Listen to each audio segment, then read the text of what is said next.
माहितीपूर्वक करणे गेले.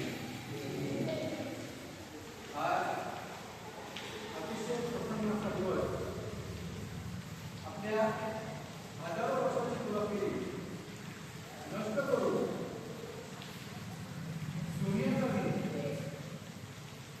हा खऱ्या अर्थानं जो निर्माण झाला तो अशोकराव विजयादशमी. आणि या अशोकराव विजयादशमीच्या दिनी मानवी माणसाचं आणि एकंदरीतच सामाजिक उत्थानाचं एक महत्त्वपूर्ण अंग विश्वरत्न डॉक्टर बाबासाहेब आंबेडकरांनी आपल्याला अशोकराव विजयादशमी या दिवशी दिलेला आहे. वास्तविकता 14 ऑक्टोबर हा धम्मविजयाचा दिवस आहे. आपले सगळे कार्यक्रम आपण त्या दिवसाप्रमाणे करत असतो, तिथीप्रमाणे करत नाही.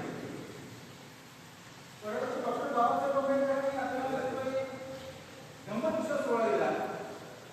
हा धम्मविजय सोहळा याचा उद्देश होता की ग्रामीण खरे राहताना या धम्मचक्र प्रवर्तन केलं ते सम्राट अशोक.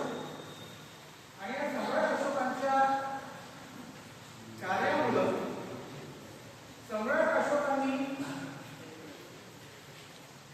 जी काही नवीन ऊर्जा समाजात निर्माण केली आणि तथागत भगवान बुद्ध यांचे विचार मानवाच्या हिताच्या दृष्टिकोनातून चालवणी अतिशय महत्त्वपूर्ण आहेत. आणि ते धम्मचक्र प्रवर्तन सम्राट अशोकांनी केलं. आज आपल्या जगात